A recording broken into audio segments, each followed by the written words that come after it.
Miller on second. Gets a sign from Vicky. From big stretches, jumping pitches. Caught the inside corner, strike one, Ella baby, no hitter up there. One out. A man on second. Bottom of the seventh, 2 balls, 1 strike. Roughing checks the runner on second. Gets a sign from Vicky. Roughing stretches, roughing pitches. Oh no, blowing outside, ball 3. Come on, Red, make him a hitter. No batter up there, and they're all the time, Red. Hold that boy 109 times. Eugene, stop banging the wall. I'm coming, Ma. In a minute, this is for the World Series. 1 out. A man on second. Bottom of the seventh, 3 balls, 1 strikes. Roughing stretches, roughing pitches. Oh no! Hanging outside, Jojo, no watch. First and second. And Mellot lopes up, put up the leg. That's someplace down. I'll break his arm. That's where he'll do it. Eugene, I'm not going to tell you that. Ma, this is the last batter. Mellot is up. It's a crucial moment in World Series history. You're real legend, a splitting head. I don't want him to stop playing. It's just a bad idea. He always does it when I'm studying. I've been testing history tomorrow. 1 pitch, Mom. I think I can get him to pop up. I have my stuff today. Father will bring you plenty of stuff when he comes home. You hear me? All right, all right. I want you inside now. Put out the water discs. I can do that. His arm broken, and I don't want any back talk. You hear me? Attention, ladies and gentlemen. Today's game will be delayed. Not account of my Aunt Blanche's headache. It's already. All I need is for you to go on. I just have this one extra finish. Lori, darling, I'll be right taking the dishes. 2 more pages, all right, Mom? I have to finish the Macedonian War. Always studying that means she's going to have a good head on her shoulders. Eugene! I'm coming. Wash your hands! They're clean. I'm wearing a glove. I hate my name. Eugene Morris Jerome. It is the second worst name ever given to a male child. The first worst is Hester Fletcher. How am I ever going to play for the Yankees with a name like Eugene Morris Jerome? You have to be a Joe, or a Tony, or a Frankie. If only I was born Italian. All the best Yankees are Italian. My mother makes spaghetti with ketchup. What chance do I have? I'm almost through, Mom. That's good, darling. Don't get up too quickly. Now you better color today, sweetheart. Did you get a little sun this morning? I walked down to the beach. Very slowly, I hope. Yes, Mom. That's good. She gets all this special treatment because the doctors say she has sort of a flutter in her heart. I got hit in the baseball, in the back of the head with a baseball, and I saw 2 of everything for a week. And I started to carry home a block of ice every afternoon. Girls are treated like queens around here. Maybe that's what I should have been born, an Italian girl. I told that boy, how many times have I told you not to leave the things around the house? 109. What? You said yesterday I told you 109 times not to leave your things around the house. Jane, don't be fresh to your mother. Was I fresh? I swear to God that's what you said to me yesterday. Well, one day I'm going to write all this down in a book or a play. I'm going to be a writer like Rick Lyman or somebody. That's if things don't work out first for the Yankees. Or the Cubs. Or the Red Sox. Or maybe possibly the Tigers. If I get down to the St. Louis Browns, then I'll definitely be a writer. Mom, can I have a glass of lemonade? It'll spoil your dinner, darling. A small glass is going to hurt. All right, in a minute, Angel. I'll get it. I'm in the kitchen anyway. Can you believe that? She better have a bad habit. I'm going to kill her one day. Listen, I hope you don't repeat this to anybody. What I'm telling you are my secret memoirs. They're called The Unbelievable, Fantastic, and Completely Private Thoughts of I, Eugene Morris Jerome, in this, the 15th year of his life, in the year 1937, in the community of Brighton Beach, Borough of Brooklyn, Kings County, City of New York, Empire State of the American nation. A roller skate. A roller skate on my kitchen floor. You want the deck? Is that what you want? I didn't leave it there. No, then who? Lori and Blanche? Did you ever see them on skates? Take this upstairs. Come here. I do it I spell. I have a concussion. What would you tell your father if he came home and I was dead on the kitchen floor? I'd say, don't go in the kitchen, Pa. Get upstairs and don't put down your dirty hands. You see why I want to write all this down? In case I grow up all twisted and warped, the world will know why. He's a boy. He's young. He should be glad he's healthy and active. Before the doctors found out what Lori had, she was the same way. Never. Girls are different. When you and I were girls, we kept the house spotless. It was Ben and Ezra that drove Mom crazy. I've always been like that. After that, things clean, just like Mom. The day they packed up and left the house to Russia, she cleaned that place from top to bottom. She said no matter what the Cossacks did to us, when they broke into our house, they would have respect for the Jews. Who in the Across the street. Across the street. You mean the Murphys? Oh, The Murphys are Russian? She's nice. She's been very sweet to me. her windows are so filthy, I thought she had black curtains hanging. I was in her house. It was very neat. No one could be as clean as you. And what business did you have in their house? She invited me for tea. To meet that troubles on hers. No, just the two of us. Because she knows your situation. I've lived here 7 years and she never invited me. Remember what Mama used to say, stay on your own side of the street. That's what they have got. Yeah. What they have got it? If my mother knew I was writing all this down, she would stuff me like one of her chickens. I better explain what she meant about Aunt Blanche's situation. You see, her husband, Uncle Dave, died 6 years ago from this thing. They never say the word, they just whisper it. It was cancer. I think they're afraid if they say it out loud, God might say, I heard that. You said the dreaded disease. Just for that, I smite you down with it. There are some things that grown-ups just won't discuss. For example, my grandfather died from diphtheria. Anyway, after Uncle Dave died, he left Aunt Blanche with no money, not even insurance, and she can't afford to support herself because she has asthma. So my big-hearted mother insisted we take her and the kids in to live with us. So they broke up this room here, where me and my brother Stanley live on this side, and Laurie and her sister Nora live on the other side. My father thought it would just be temporary, but it's been 3.5 years so far. And because of Aunt Blanche's situation, my father is developing high blood pressure. Thank you, Auntie. Drink it slowly. I am. Lance, that's enough already. It's 7 o'clock this morning. I'm just stopping. So your fingers together.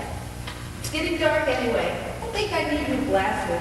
Our teacher said I should change them every 2 years. Would it kill you to put a light on? I don't want to run up the electric. I don't know what Jack knows it is. If I asked you for anything, do you see anybody starving around here? If I go hungry, you give me something off your plate. Hey, I'm going to pay you back someday. I don't know when, but I keep my word. From your lips to the Irish sweet sticks. Go in and test the soup. See if it needs salt. Should I put up the wine glasses? Or should Jean get it to us? Eugene! Just do the napkin. Because of her condition, I can do twice as much work around here. Boy, if I could just make the Yankees, I'd be in St. Petersburg this winter. Her sister Doris is that bad. At least she's not the man looking. She's 16. I don't mind her much. To be absolutely honest, this is the year I started noticing girls that weren't too bad to look at. Nora started developing about 8 months ago. I had the exact thing in my diet. Mom, Lori, Auntie, I've got incredible news, everybody. Hi, Nora. Eugene, my sweet, adorable, handsome cousin. Wait till I tell you what happened to me. I'm fainting. I'm absolutely fainting. I felt her chest. When she grabbed me, I felt my first chest. I can't believe this whole day. What happened? Where's Mom? Aunt Kate, I have to tell everyone. Everybody has got the big news. What's all the excitement? You're all red in the face. Sit down, Mom, because I don't want you fainting on the floor. Sit down. Ron, sit down. You too, Aunt Kate. Okay. Is everybody ready? Stop dragging it out. Suspense is killing me. Can I hear what the girl has to say? Go ahead, Nora. Okay, here goes. I'm gonna be in a Broadway show. It's musical called Abracadabra. Mr. Beckman, he's a producer. He came to our dancing class this afternoon and he picked out 3 girls. We have to be at the Hudson Theater on Monday morning to audition for the dance director.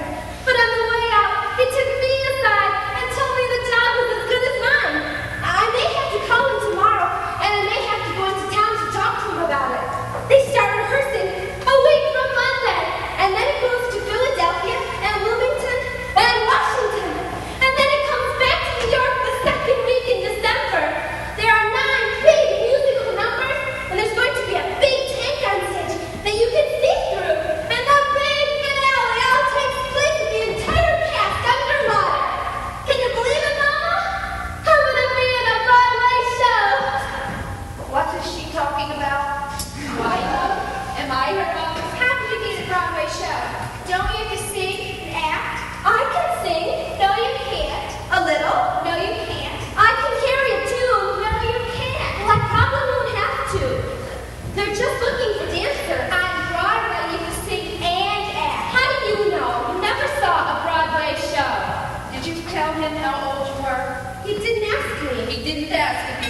16. He just asked me to audition.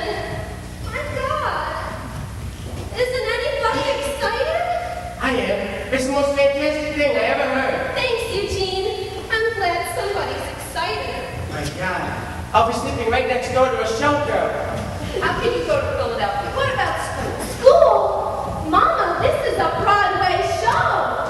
This is what I want to do with my life. Algebra and English isn't going to help me on the stage. Art, will you stay out of this? Not finish school, not get a diploma. Do you know how hard it is today for a girl to get a good job without a high school diploma? But I've got a job, and I'll be making more money than 10 girls with diplomas. You don't have it yet. You still have to audition. It's as good as mine. Mr. Beckman told me. And what if you, God forbid, broke a leg or got heavy? How long do you think they'll keep you then? Dancing is just for a few years. A high school diploma is forever. I know. I never had one. I know how hard it is to get a decent job. Your Aunt Kate knows. Tell her, Kate. It's very hard. Then why did you send me to dancing school for 3 years? Why do I spend 2 hours a day on the subway, 4 days a week after school with money you make, going half blind over a broken sewing machine? Why, Mama? Because it gives me pleasure. Because I know you love it so. Because you asked me it's why. Then I'm asking you something else, Mama. Let me do something for you now. I could be making almost $60 a week, maybe even more. In 2 years when I get out of high school, I wouldn't make that much with a college diploma. I can't think right now. It's almost dinner time. Uncle Jack will be home soon. We'll discuss it later. But I have to know now, Mama. I have to call Mr. Beckman and let him know if I can go to the audition on Monday. At least let me audition. Let me find out first if they think I'm good enough. Please. Please don't say no until Monday. It was a tense moment for everyone. I love tense moments, especially when I'm not the one they're all tense about. God knows we could use the money. We all owe Uncle Jack and Aunt Kate enough as it is. I think that they had as much to say in it as I do. How do you feel about this, Kate? I never voted before in my life. Why should I start with my own family? I have to check the papers. We'll leave it to Uncle Jack. He'll make the decision. Why, Mama? I love him, but he's not my father. Because I need help. Because I don't always know what the right thing to do is. Because I say so is why. Eugene M. Jerome of New York has one vote for yes.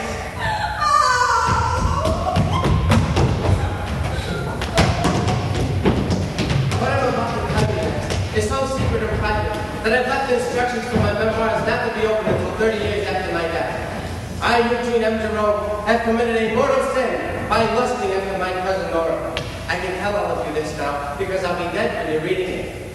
If I had my choice between a triumph with the Yankees and actually seeing her bare breast for 2.5 seconds, I would have some serious thinking to do. Need bread. What? I'm out of fresh bread. Run across the street to Greenland to get me a ride. I just went to the store this morning. So you'll go again this afternoon. I'm always going to the store. When I grow up, that's all I'll be trying to do. Go to the store. You don't want to go? Never mind. I'll go. Don't do that. Don't make me feel guilty, no, dog. And get a quarter pound of butter. I just bought a quarter pound of butter this morning. What if I have to pound at a time? And if the house burned down this afternoon, why do I need an extra quarter pound of butter? If my mother taught logic in high school, this would be some weird country. What are you gonna do? I don't know. Leave me alone. Don't just sit there watching me. It's mine as much as yours. I don't have to leave if I don't want to. Do you have to stare at me? Can't I have some privacy? I'm just staring into space. I can't help it if your body interferes. I bet you're worried. How would you feel if your entire life depended on what your Uncle Jack decided? Oh, God. I wish Daddy were alive. He would have said no. He was really strict. Oh, not with me. I mean, he was strict, but he was fair. If he said no, he always gave you a good reason. He always talked things out. I wish I could call him somewhere now and ask him what to do. 1 3-minute call to heaven is all I ask. Ask Mom. She talks to him every night. Who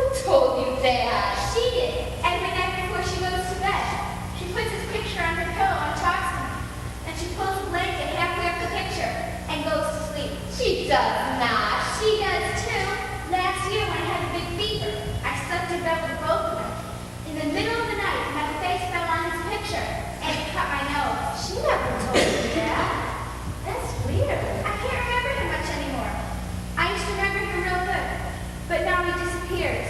A little bit every day. Oh God, he was so handsome. He always dressed really dapper. His shoes, they always shine. I always thought he should have been a movie star, like Gary Cooper. Only very short. Mostly though, I remember his pockets. His pockets?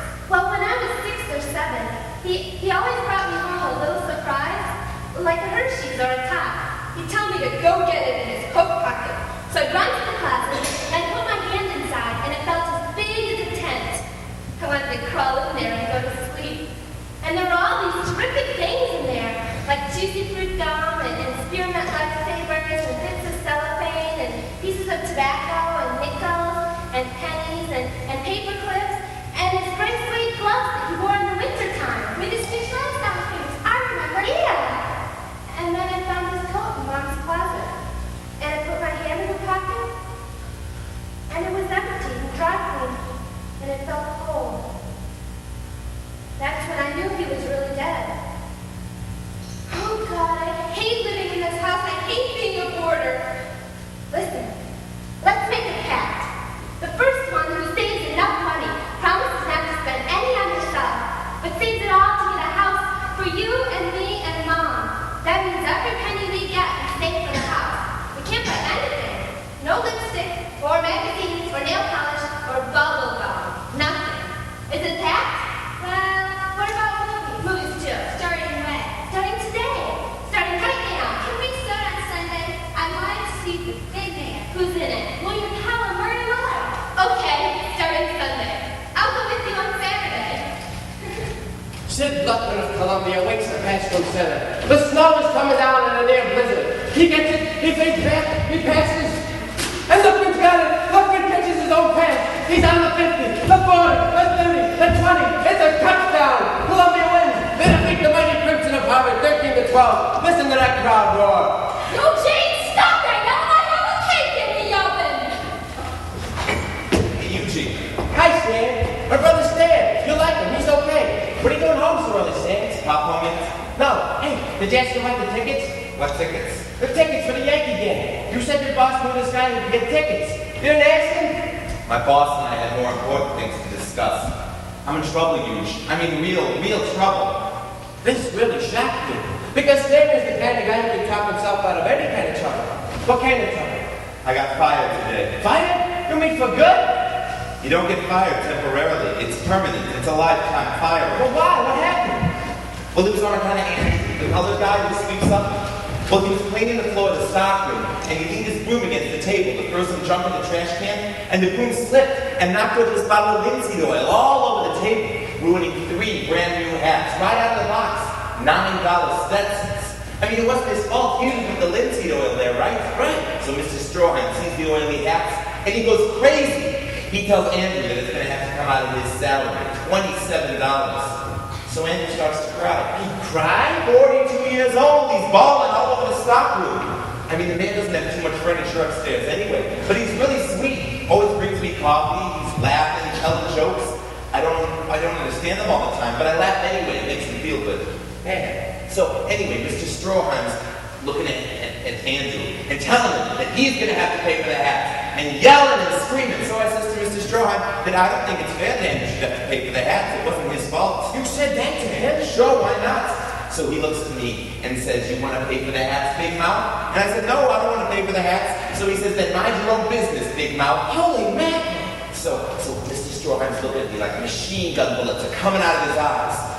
So then he sends Andrew down to the factory, pick up 3 new hats, which is usually my job. So guess what he tells me to do? What? He tells me to sweep up. He says, "For this week, I'm the cleaning man." Can't believe it. So everyone in the place is watching me, waiting to see what I'm going to do. Even Andrew stopped crying and watched. I mean, I felt the dignity of everyone in that store was in my hands. So I grit my teeth, and I grabbed the broom, and there's this big pile of dirt sitting in the middle of the floor. Yeah? and I sweep it all over Mr. Stroheim's shoes. Andrew just finished ironing this morning if you want to talk about ironing. Oh, I'm dying, Stan. I'm actually dying. You can see everyone in the place is about to bust a gut. Mrs. Mulcahy, that bookkeeper, she can hardly keep her false teeth in her mouth. Andrew's eyes are hanging 5 inches out of their sockets. Oh, this is the greatest story in the history of the world. Mr. Stroheim grabs me and pulls me into his office, locks the door, and lowers the blinds.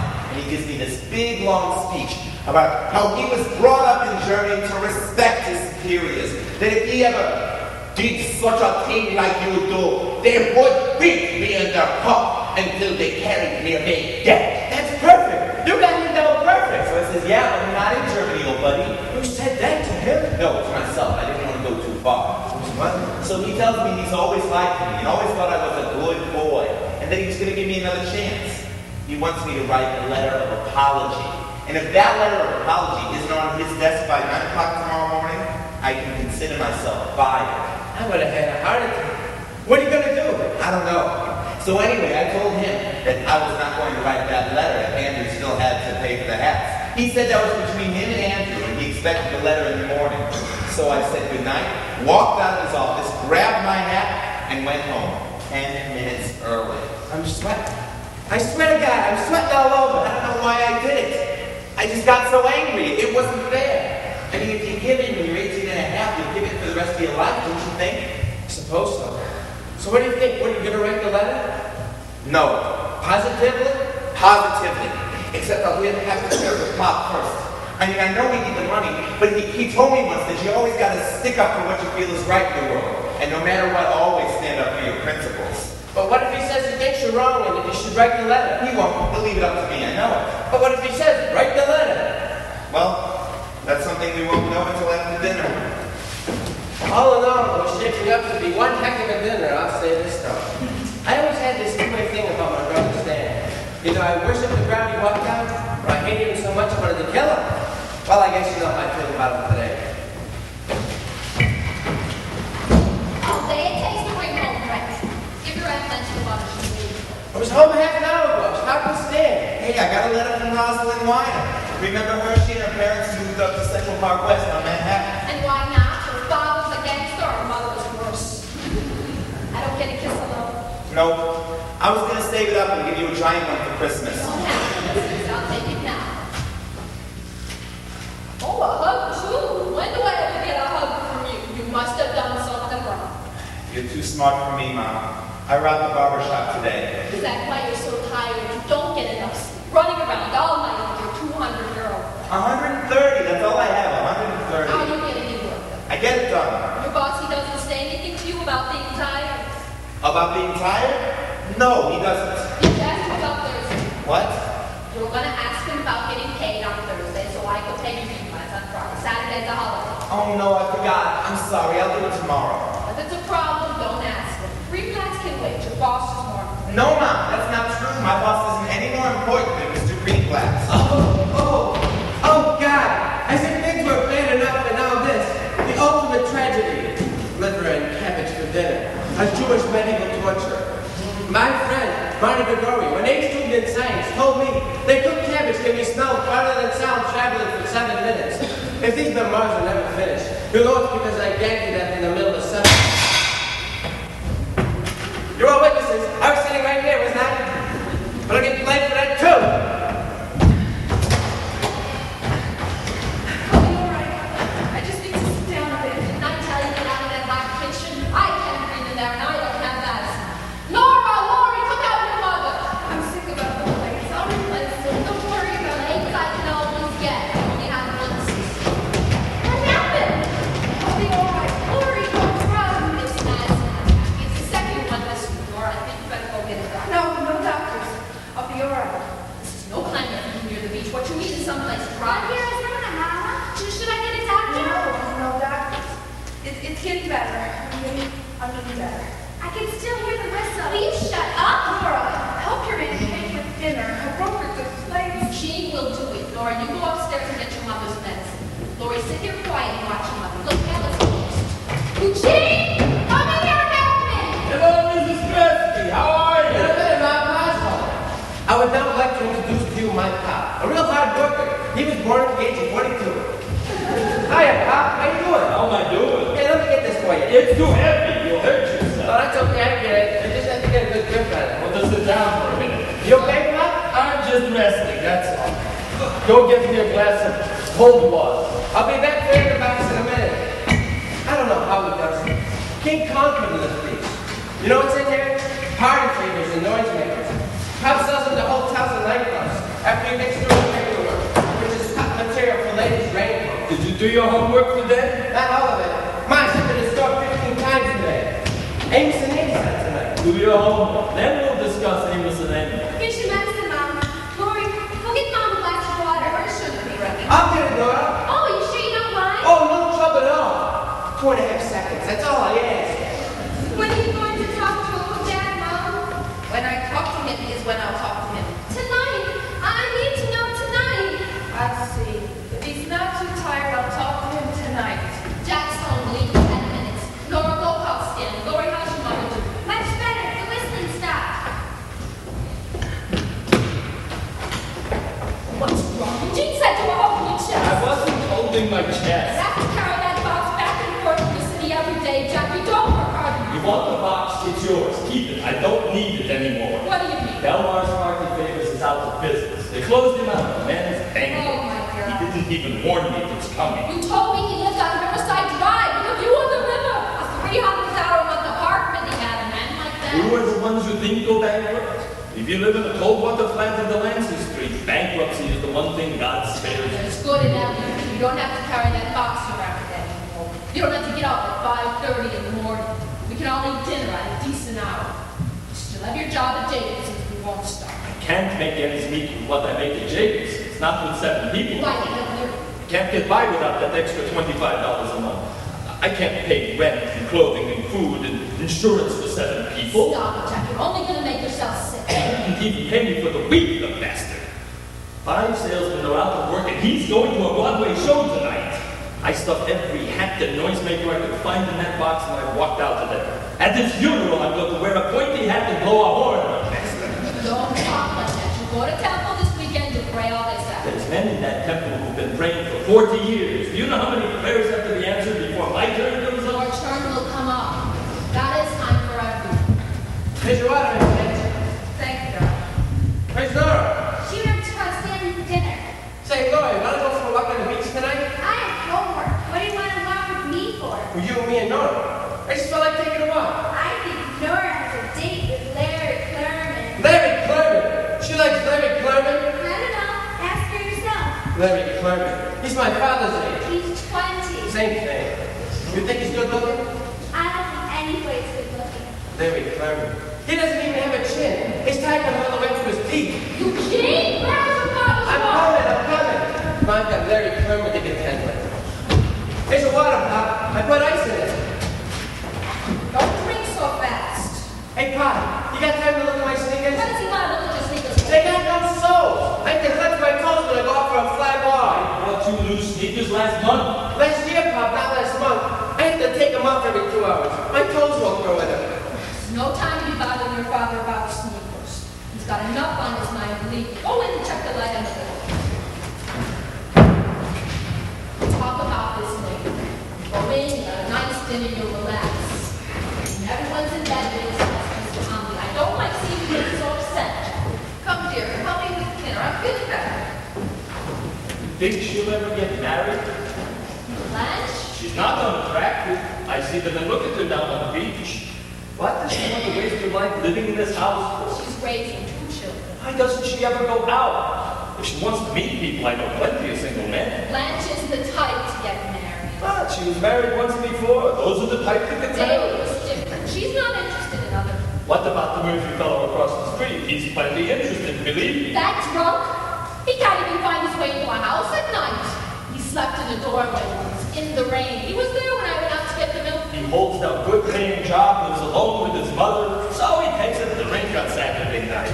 Maybe what he needs is a good woman, eh? He's not nice, sister. Let him find someone lying in the next doorway. I don't want to discuss this anymore.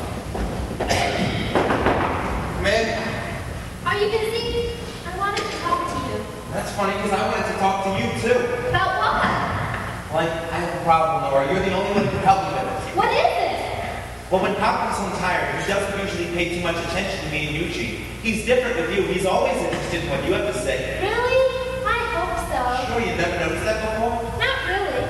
What's the favor? Well, at dinner tonight, do you think you could steer the conversation in a certain direction? What direction? Something about how much you admire people who stand up for their principles. What people? Any people.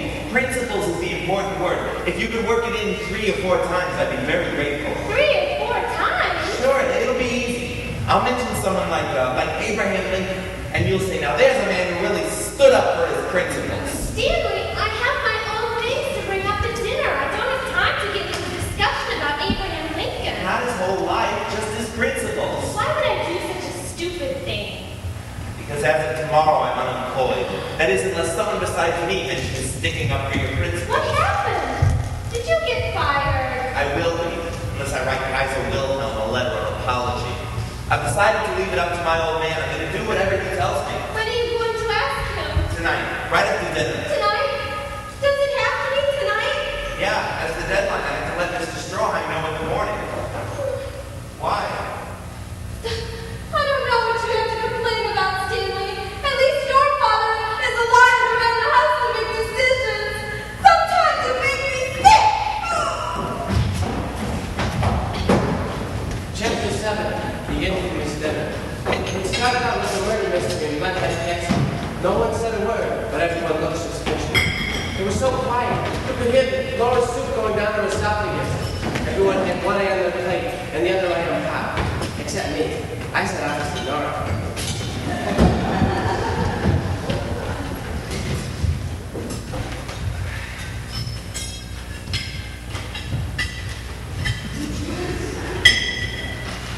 I kept dropping my napkin a lot so I could bend down and get a good look at those virginal creamy white legs. She was really freaking out because she left herself unguarded a few times. And I got to see halfway up her thigh that led to the golden palace of the Himalayas. Gene, keep your napkin on your lap and stop eating.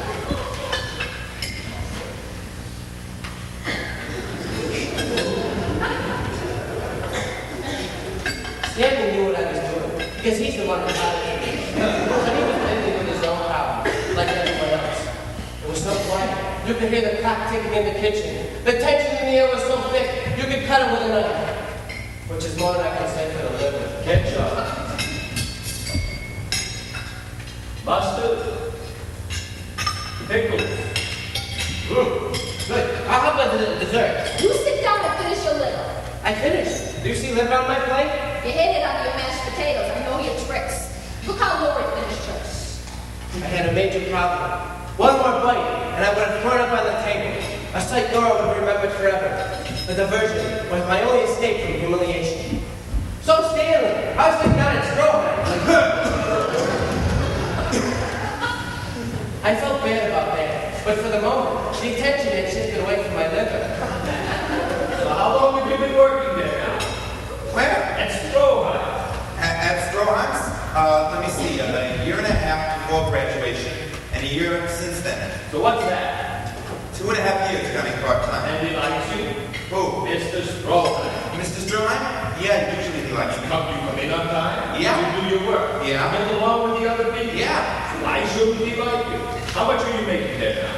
$17 a week. It's time to move up. Tomorrow morning you go in and ask him for a raise. A raise? You don't speak up, people take advantage of you. Now, you go in tomorrow morning, you're polite, you're respectful, but you're firm. You tell them you think you're worth another $5 a week. $5? Leave $1 in the quarter. You said it for 2.5. I know how these things work.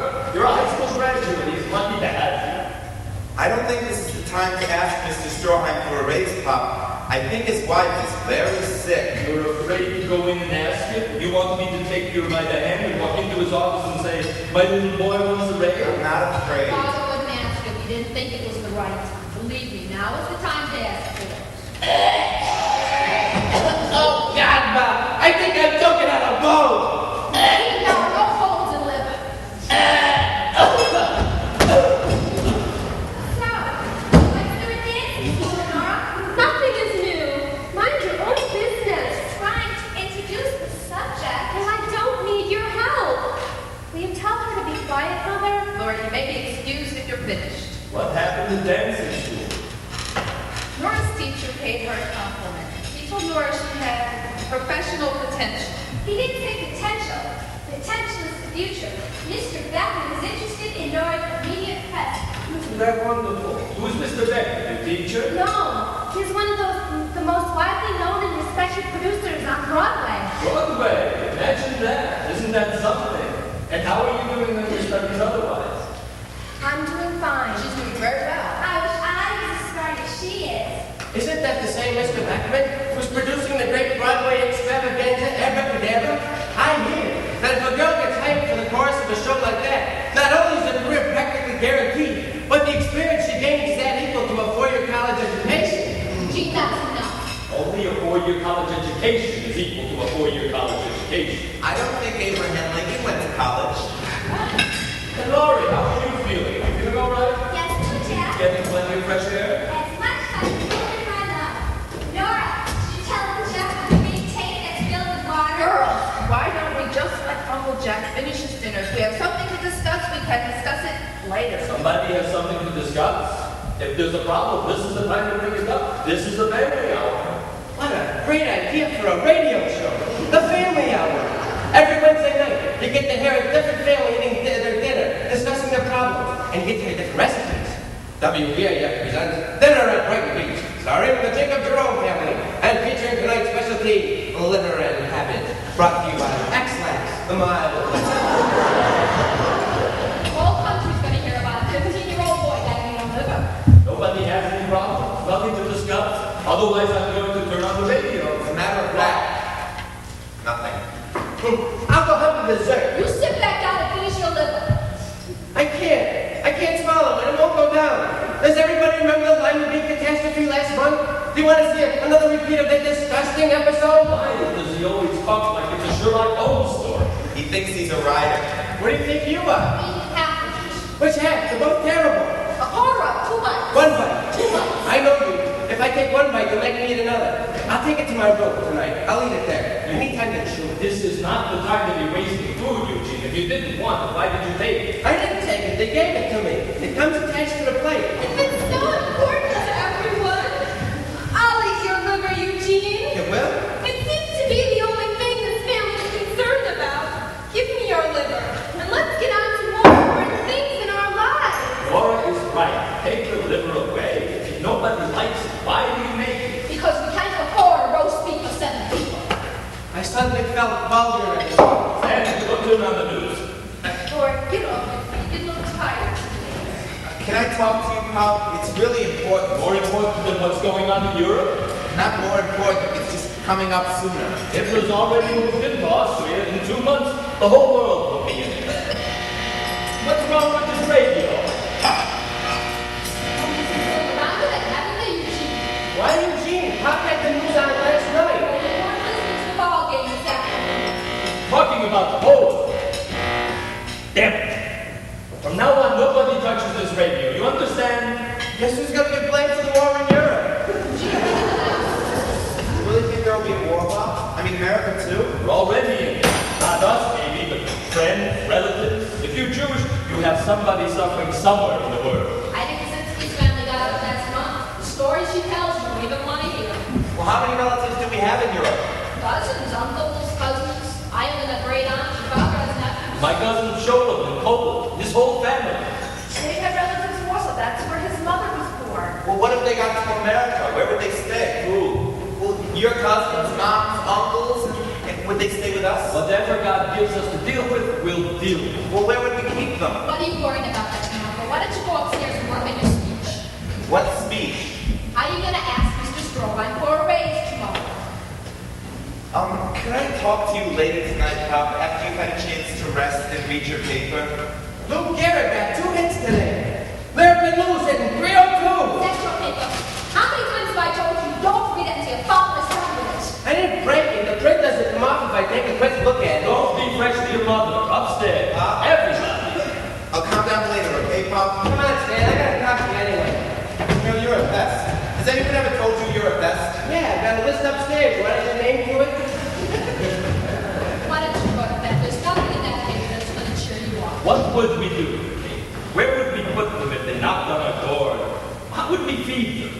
Boat hasn't gotten here yet, Jack. I can't deal with boats that haven't landed. Uncle Jack, I know you're tired and you have a lot of things on your mind, but the rest of my life may depend on your decision, and I need to know tonight, so I can call Mr. Beckman and ask him to tell him if I can go or not. Who is Mr. Beckman? The project producer, we talked about at dinner. Abracadabra, remember?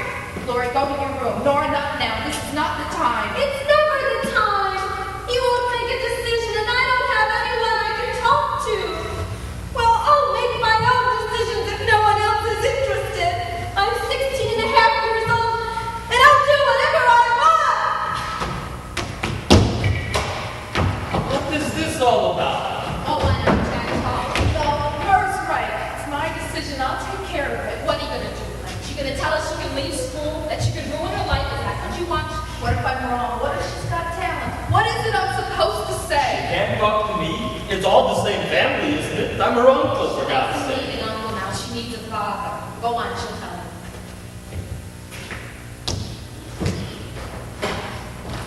I never learned. You mind if I sit down? I wrapped my life up in dates so much, I never learned to be their mother. If you want to talk, we'll talk. If not, not. We have enough mothers here. This is a family. The world doesn't survive without families. Lori, go to your room. Blanche, make me a cup of tea. You're the only one here that makes a decent tea. Listen, I know what it's like, Laura, not to be heard. You do? I was raised in a family with 4 children. Before my father died, we couldn't remember any of our names. My oldest brother, he was the big one. I was the little one. My brother Saul, he was the rotten one. Eddie was the skinny one. Who am I? The pretty one. What's the problem? I don't know. It doesn't seem very important now. I've never known you to cry over something that's unimportant. Look, I know I'm not your father. It's not my place to make decisions for you. But I can offer advice. Advice is free. If it doesn't fit, you send it back. Can we walk down the block? Sure. We'll go take a look at the ocean. My father used to tell me, if you throw your problems out to sea, the answers will wash up back on the shore. Did they? Not in Brighton Beach. Orange peels and watermelon pits washed up. That's why it's good to take along someone who can offer advice.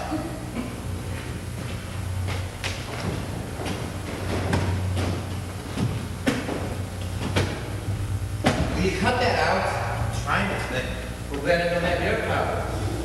How'd you like an official American League baseball in your mouth? Stanley, I gotta talk to you. I mean, a really serious, important talk. Everyone in this family has to have a talk with somebody. Take a number off the wall and wait your turn. I had a dream last night. It was about this girl. I can't tell you her name, but she's gorgeous. We were really kissing hard and rubbing up against each other. And I felt this tremendous buildup coming. Like at the end of the 39 steps, then all of a sudden, there was an explosion. Like a dam broke, and everything rushed and flowed to sea. It was the greatest feeling I had in my life. And when I woke up, I was All wet. yeah, how'd you know? It was a wet dream. You had a wet dream. I have them all the time. You do? You mean there's nothing wrong with you if you have one? Didn't you ever have one before? Well, yeah, but I slept through it. Didn't you ever try to by yourself? What do you mean? Didn't you ever diddle with yourself? No, never. Baloney, I heard you. You diddle 3-4 times a week. You're crazy. What do you mean, kiddo? Whack off. Masturbate. I love you. Everybody does it. It's natural, especially at our age. What do you mean, everybody? You know guys who do it? Every guy I know does it. Except that bastard Haskell Flashman. He does it to the other guys. I can't believe I'm having this conversation. You can't grow up without doing it. Your voice won't change. Where do you get this stuff? Isn't it in medical books or something? It's puberty. It's what? Puberty. You mean to say you never heard that word before? Don't you read books? The Citadel by A.G. Cronin. He never mentioned puberty. Even Pop did it. Pop? Pop? You know what, Stanley? I think you're full of shit. Hey, what kind of language is that for you? Who do you think you are? You're just a kid. You never let me hear you say that word again. I don't get you. I mean, it's okay for you to say puberty, but I can't say shit. Puberty is a scientific term. Shit is for those guys who hang around at the beach. Oh, what do you expect me to say when you tell me to pop wax up? I know he still does it because he's married now. Well,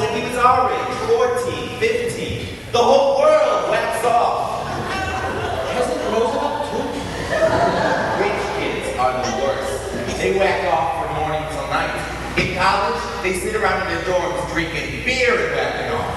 Dan, this is the most useful information you've ever taught me.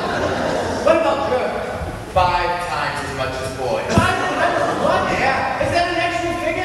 Where do you know all this stuff from? You pick it up, you learn it. It's handed down from generation to generation. It's how our culture spreads. 5 times as much as boys. Yeah. You know, some of them don't even say hello to you. And they're home all night whacking off. Just like we are, they have the same needs and desires. Well, then why is it so hard to touch their boobs? If you were a girl, would you want some guy jumping at you and grabbing your boobs? Oh, if I had boobs, I would love to touch them. Wouldn't you? I have my own problems to think about. How do girls do it? I can't explain it. Oh, please, Stanley. I'll be your slave for a month. Tell me how they do it. I'll need a pencil and paper. I'll do it later. Do you want crayons? Maybe you should do it in college. Wait a minute. Gene, I have a major problem in my life. I don't have time to draw girls masturbating for you. Boy, could I win some money from you. You think she's in the bathroom 7 times a day just taking showers? She does it in the bathroom? I knew 2 girls who used to do it during English class. I saw a girl do it while she was taking a final exam, and she got a 98 on the paper. See the one you were thinking about last night? No. And somebody else. One of the beach girls. It was Nora. I see what's going on. I know why you dropped your napkin 12 times at dinner tonight. She drives me crazy. I think I'm in love with her. Yeah? Well, forget it. She's your cousin. What's wrong with being in love with your cousin? Because it's against the laws of nature. I mean, if she were your stepsister, it would be dirty, but it would still be okay. But you can't love your own cousin. Let me give you a piece of advice. When you're going through puberty, never start with anyone in your own house. Who made up this rule? Franklin Roosevelt married his own cousin. And maybe she was his 2nd or 3rd cousin. But you can't marry your own 1st cousin. You get babies with 9 heads. I hope Papa's back soon. I really need to talk to him tonight. I still would love to see her naked. Just once. There's nothing wrong with that, is there? No, I do it all the time. You've seen Nora naked? Sure. I fixed the lock on the bathroom door and then opened it pretending I didn't know anyone was in there. I can't believe it. What a pig. What did she look like? All I can tell you is I was pretty miserable. She was my 1st cousin. That was the night I discovered lust and guilt were very closely related. Well, I have to go watch out. Have a good time. I don't do that.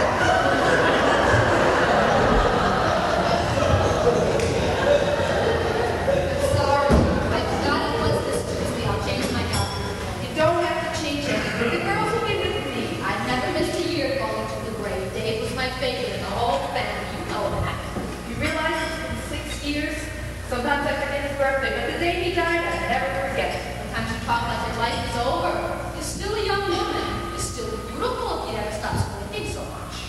I went with him for 2 years before I married him. What was I thinking? What was I waiting for? That's 2 married years I didn't have. This Jack's company is having their annual affair in New York next Wednesday at the Commodore Hotel. You should see how some of those women get dressed up. He wants to come with us. He told me to ask. Me? Who do I know in Jack's company? You'll be with us. You'll meet people. Max Green will be at our table.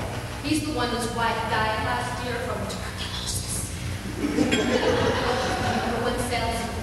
He lives in a hotel on the Grand Concourse. He's a riot. You'll like him. You'll dance with him. What else have you got to do here alone at night?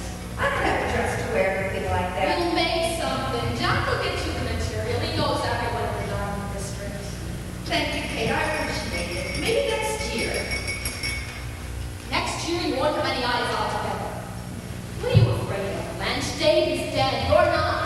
If God wanted to both leave you, you'd be laying there every way beside him. I have plans for next Wednesday. More important than this, they have this affair once a year. I'm going to dinner with someone. You're going to dinner with someone. With a man? That's wonderful. Why didn't you tell me? With Mr. Murphy. Who's Mr. Murphy? Oh my God, Blanche, I don't understand you. Why you had dinner with that man?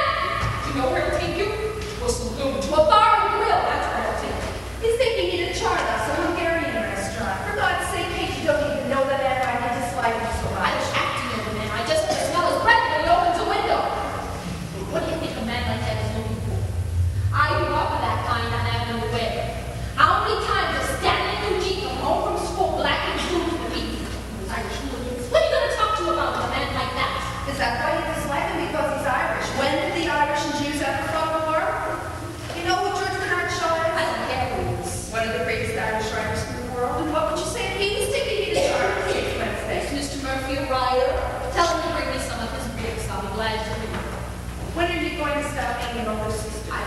stories about him with women. They like their women. That's what you want. I suppose that's your business. I decided to go downstairs and quiet my passion with oatmeal cookies. The went for a walk on the beach last Thursday. He hardly said a word. He was very quiet, very shy. He told me where his parents came from in Ireland. Their life wasn't any easier than Mama's and Papa's in Russia. No, he had it like they had it in Russia. He hopes to have a decent job in a printer's office. His breath didn't smell of liquor, and he behaved like a perfect gentleman. No cookies for you, not until you read that book. You're still saving it? You mean it's gonna be in the icebox until I grow up? No cookies, you hear me? I just want a glass of water. Let the water in the bathroom. There's toothpaste in the glass. It makes me nauseous. There's no point discussing this any further. I'm going to bed. You do what you do. Kate, I don't want to do anything to hurt you or Jack. I can't go on living off you for the rest of my life. Every decent job I try to get, they turn me down because of my eyes. The thought of marrying Frank Murphy hasn't even occurred to me. Maybe not even to him. But I don't think one dinner at Jardos is going to kill anyone. Just don't want to see you get hurt. I can take anything except when someone in this family is mad. Oh, I could never be married to Kate. That I promise you to my dying day. All right. Go on, have your dinner with Frank Murphy. If Papa ever heard me say those words, he'd come out of his grave and come stand in front of our house with a big stick. I asked him to pick me up here. Is that okay? Here, in my house, Just for a few minutes, at least to meet him, see what he's like. tell his mother to wash the windows and nose. Can I ask you, Mr. Beckman, Mom? Yes or no? Did you talk with your Uncle Jack? I talked to Uncle Jack. I want an answer from you, Mother. Yes or no? What did he say? It doesn't matter what he said. It's your decision or mine. Who's gonna make it, Mother? I said that if I were her father, I would tell her to finish high school. If she has talent, there will be plenty of other shows. I never got past the 8th grade. That's why I spent half my life in the subway and the other half trying to make a few extra dollars to keep this family from being out on the street. I don't want this just for myself, but for you and for Lori. In a few years, we could have a house of our own. Instead of being cooped up in here like animals, we could pay Uncle Jack back for what he's given us all these years. I'm asking for a way out, Mama. Don't shut me in. Don't shut me in for the rest of my life. You promised you would do what Uncle Jack said. He doesn't make decisions. He offers advice. I want an answer from you, Mama. Please. You'll finish school. You'll tell Mr. Beckman you're too young. You'll tell him your mother said no. I see. Thank you very much for your advice, Uncle Jack. I'll let you know in the morning what my decision is. Let it go, Blanche. Let us have it. We're only going to make things worse. He thinks no matter what I do, I only make things worse. What should I say? What could I tell her? You inherit a family, you inherit their problems. Well, good night, everybody. Put the cookie on the table. What is it? The oatmeal cookie in your pocket. Put it on the table. You can smell an oatmeal cookie from 10 feet away? I heard the jar moving in the kitchen. Suddenly everybody's doing what they want. Your Aunt Blanche is upset, your father's upset, and put the cookie on the table!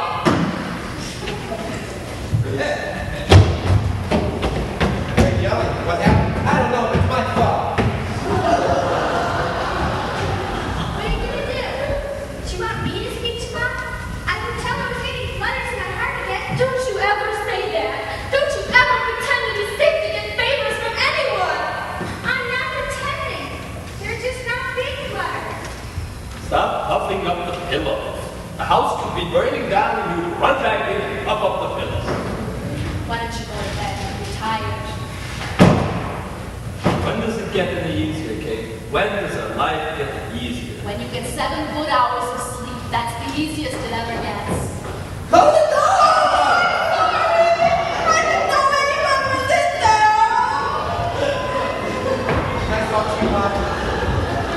Just 5 minutes. It's really important. 2 minutes then. I'll talk really fast. Let's go on to bed, Kate. The boy has something he wants to tell her. Turn on the lights before you come. And don't worry about it. You've always figured them out. She's telling me I'm a cracker. No,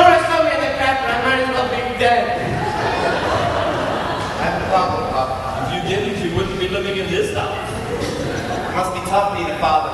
Everyone always comes to you with their problems. You have to have all the answers. I don't think I can handle it. Stop trying to win me over. Just tell me the problem. I got fired today. What? Don't get excited. Don't get crazy. Just let me explain what happened. What did you do? Did you come in late? Were you fresh to somebody? No, I can still get my job back, Pop. I just need you to help me make a decision. Take the job back. That's all there is to it. But this is no time for anybody to be out of work in this house. When I was 12 years old, you gave me a talk about principles, Wait remember? all evening to tell me this news? This is about principles, How long Pop. are you going to wait to tell Will me? you at least hear my principles? All right, I'll hear your principles. Then you'll hear mine. Okay, just sit back and let me explain what happened, all right? We'll lose on account of Andrew, the colored guy who sweeps up. So Stanley began his sad story. Pop never said a word. He just sat there and listened. Stanley was terrific. It was like that movie, Abe Lincoln in Illinois. Stanley was not only defending his principles, he was defending democracy in the United States of America. Pop must have been bleary-eyed, because not only did he have to put up with Stanley's principles, nor his career, the loss of his noise-making business, how to get Aunt Blanche married off, and Laurie's fluttering heart. But at any minute, there could be a knock on the door with 37 relatives from Poland showing up looking for a place to live. Finally, Stanley finished his story. Speedwriter, apologize to Mr. Strawheim in the morning by writing him a letter, or I don't bother coming in. I know it's late, I know you're tired, but I didn't want to do anything without asking you first. Stem. Sorry, Pop. You shouldn't have swept the dirt on your shoe. I know. Especially in front of the other people. I know. Your boss, he pays your salary. His money helps put our dinner on the table at night. I know, Pop. You were absent from work 3 days last year. He only knocked you a day and a half's pay. Remember that? I know. I can see what you're getting at. I'll write the letter. I'll do it tonight. On the other hand, you did the courageous thing. You defended the fellow worker. Nobody else stood up for them, did they? I was the only one. That's something to be proud of. You did what you believed in. That's standing up for your principles. See, that's why I didn't want to write the letter. I knew you'd understand. The question is, can this family afford principles right now? It would make it hard, I know. Not just on you and me, but on your mother and Blanche and Nora and Laura, Eugene. Eugene would have to get a part-time job. Time he should be spending studying books in order to get himself somewhere. He wants to be a writer. He wants to go to college. I wish I could have sent you. I've always been sick about that, Stanley. No, I like working, Pop. I really do. Listen, I've made up my mind. I'm going to write the letter. I'm not saying you should. I know. It's my decision. I really want to write the letter. And how will your principles feel in the morning? My principles feel better already. You told me you were proud of what I did. That's all I really needed. You know something, Stan? There isn't much they can teach you in college that you don't already know. Guess who I learned it from? Thanks for talking to me, Pop. See you in the morning. You coming up? I'll sit here for a little while. It's the only time of the day I have a few minutes to myself.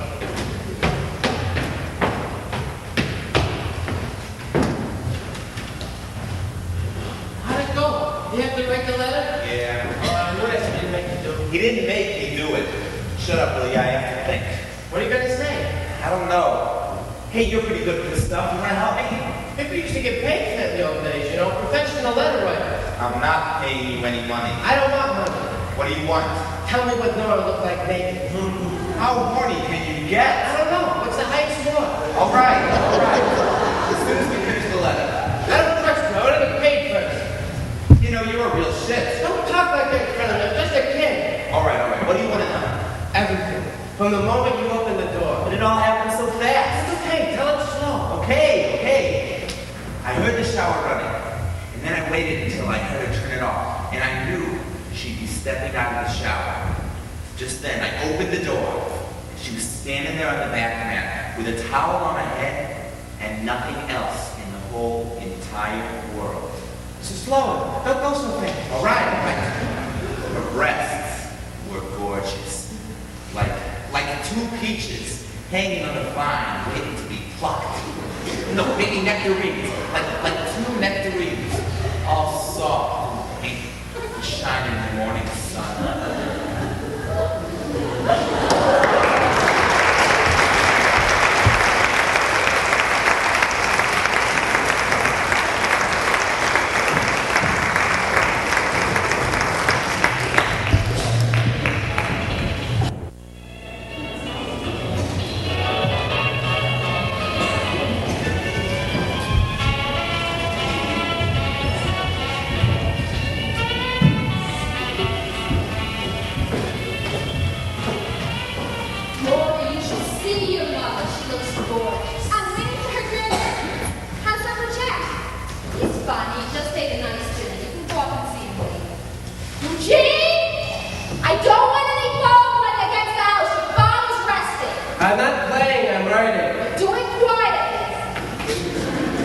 she wants me to write quietly.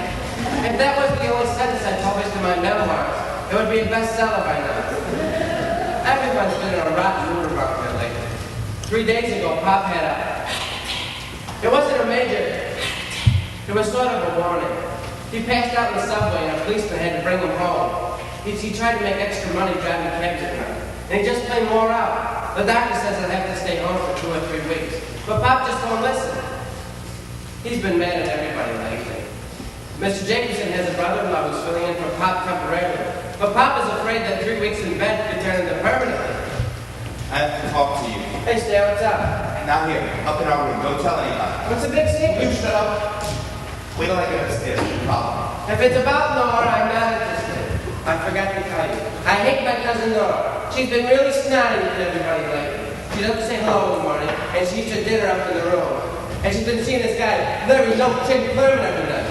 And she's not as pretty as I thought she was. Gene, did you bring a conference paper? I'm coming. My knee hurts. I fell down the stairs at school today. Well, hurry up, he's waiting for us. If I had told her I'd lost both my legs in an accident, she'd say, go upstairs and wash your hands with your feet anyway. I guess you saw because she and Pop can't go on the affair at the Commodore Hotel. She's been at the whole world. That's why she's making lima beans for dinner. Like a cashew, Maureen? Oh, thanks. You still nut too? And with almond? Must be starved. We eating dinner late tonight. We'll wait till after your mother goes out. Time no too much. Just one for the company.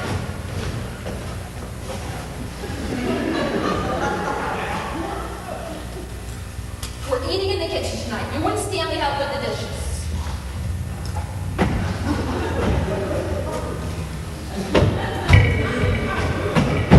Hurry, you look awful much. Are you feeling okay? Let me see it. It's all spotted. That's the cashew nut. Well, I don't need you sick on me, too. If you're feeling bad, I want you in bed. I have a little stomach cramp. Maybe I'm getting my ladies. You're what? My ladies. The thing that Nora gets when she can't go in the water. I think you're a little young for that yet. But if you're feeling bad, lady, come town. Having a nice tuna fish salad for dinner. We'll wait till after your mother. And hey, does Mama like Mr. Murphy? I don't think she knows him very well yet. Do you like him? I never spoke to him. You call him Cossack. Are those the kind who don't like Jewish people? I'm sure Mr. Murphy likes your mother. Otherwise, he wouldn't be taking her out to dinner. If Mom married him, would we have to live in that dark house across the street with a creepy woman in the window? We're not up to that yet. Let's just get through Charles restaurant first.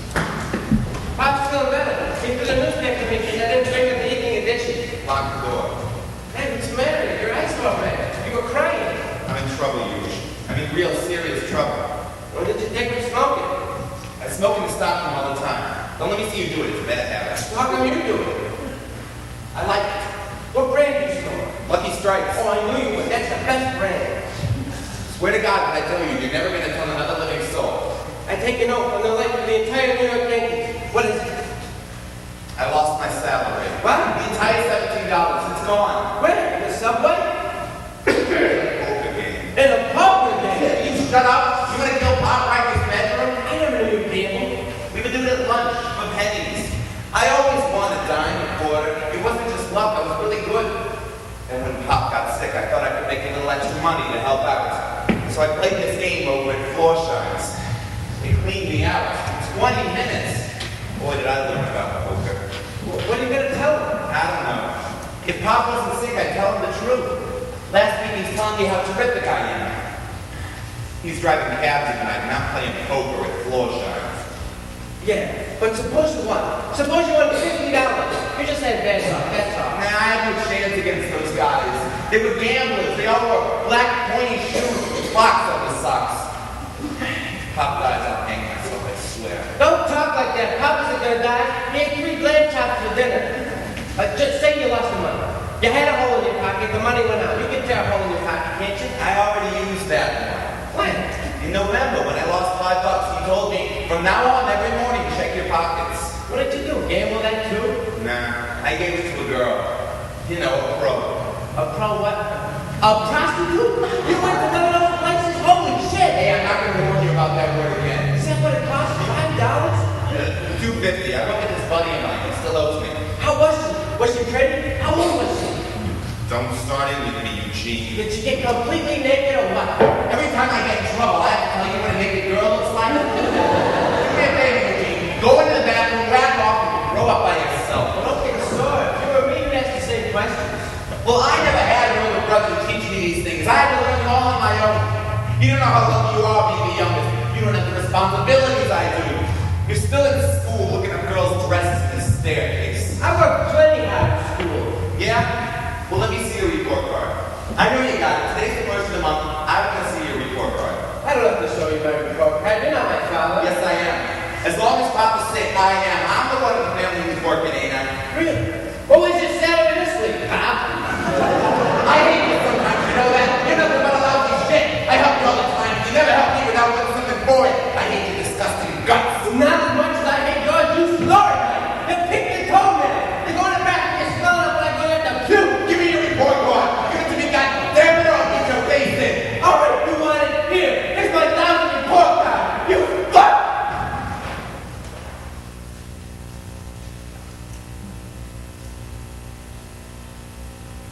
Four A's and a B. That's good. That's real good, Eugene. You're smart. I want you to go to college. I want you to be somebody important someday.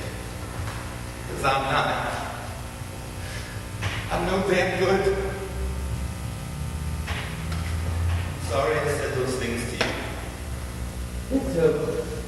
I'm sorry too.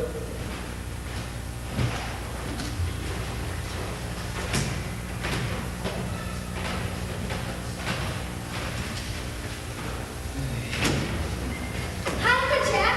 Are you feeling better? A little bit, darling. Has your mother come down yet? No. I wanted to see her before she goes out. Oh my God, are you crazy? Are you out of your mind? You're walking down the stairs. All right. I'm tired of just lying around in bed. I wanted to see Blanche. How are you going to get up the stairs? You think I'm going to carry you? The doctor said you're not even supposed to be out of bed, didn't he? Listen to doctors. My grandmother never saw a doctor in her life. She lived to be on 87 years old. She didn't ask. She never painted on the She sofa. fainted 3-4 times a week. It runs in our family. We're fainting. Laura, darling, get your Uncle Jack a glass of ice water, please. No. Yes, now, sweetheart.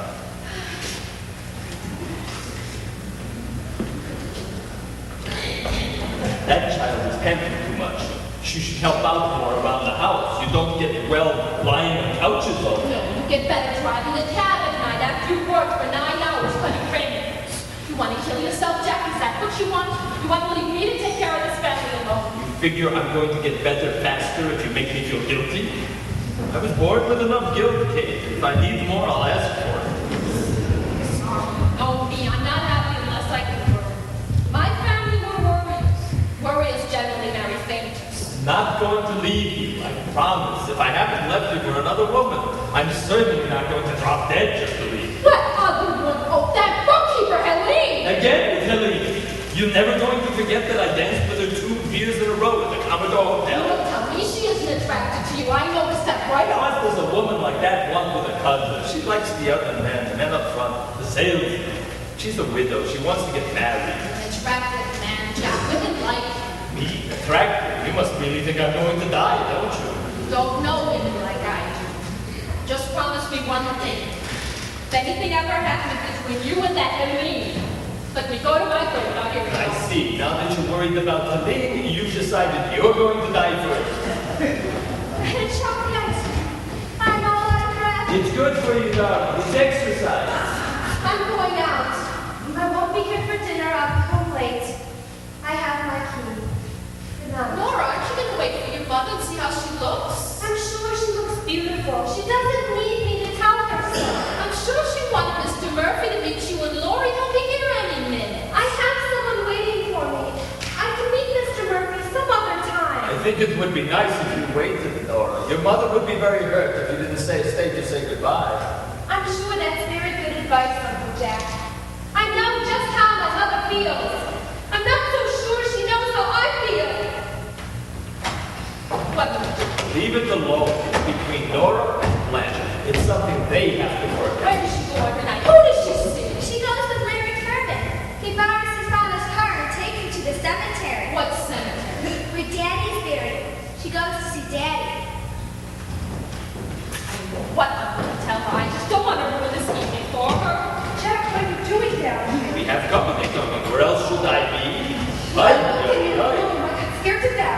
look at you, look beautiful. Blanche, you're stunning, like a movie star. Who is that movie star I like so much? Irene Dunn. Irene Dunn. I think she looks like Rosalind Russell. Maybe Carol Lombard. I think she looks like Blanche. Blanche is prettier than all. Oh, I had such trouble with my makeup. I couldn't see my eyes to put on my mascara, so I had to put on my glasses. And I couldn't get under the glasses to put on the mascara. Where are your glasses? Have you got them with you? In my purse. I thought I put them on in the restaurant when I'm looking at the menu. Make sure you do. I don't want you coming home and telling me you don't know what he looks like.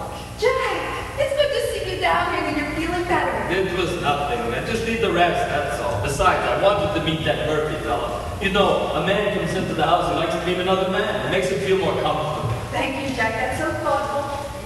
Blanche, I want you to wear these. Don't say no. Oh, come on. Hey, your pearls. Your good pearls. What are they going to do? Sit in my drawer all year? Pearls are like people. They like to go out and be seen once in a while. Oh, I forgot you were going to wear them to the affair. I'm so wrapped up in myself, I forgot. Oh, I can afford to miss the affair. I don't see Jack there all night anyway. Now, let me take a look. I'm nervous I'll lose them. Don't tell me I don't have a beautiful sister. Now I feel good. Now I feel like I got my money's worth. Definitely Carol Lombard. Lori, go get Nora. I want to show them to Nora. She's not here.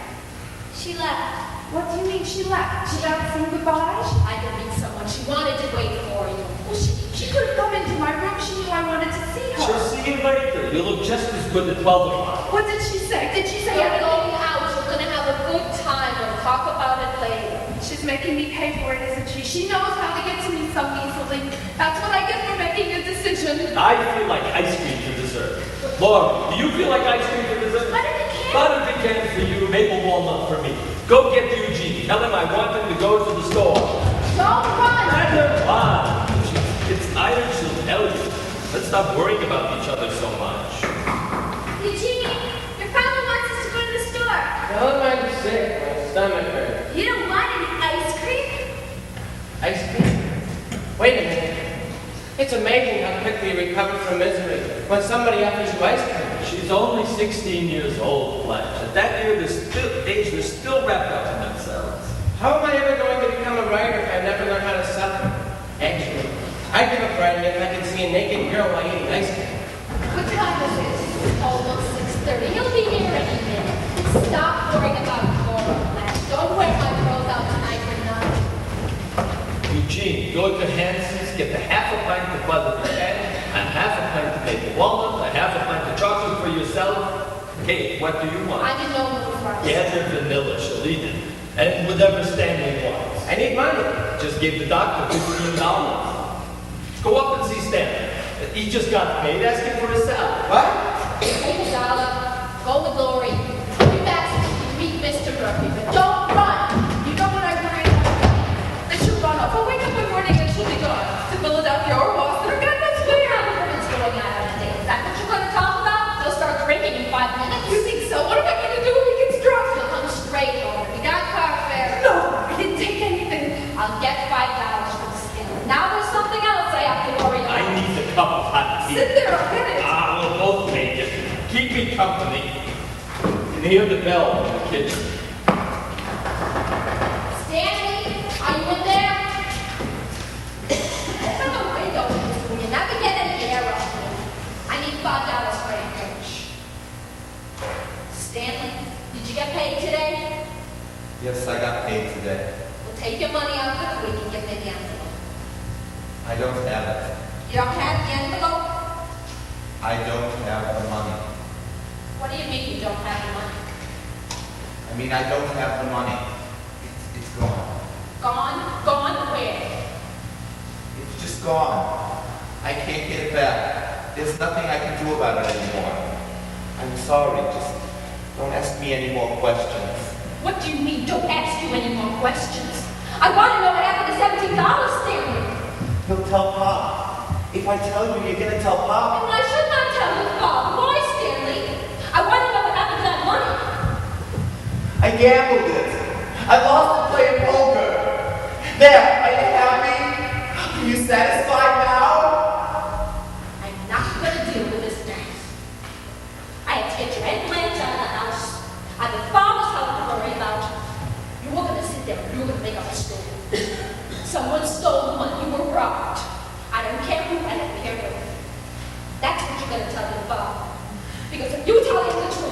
You will kill that man as sure as I'm standing here. When everyone is asleep, you will meet me in the kitchen, and we will deal with this alone.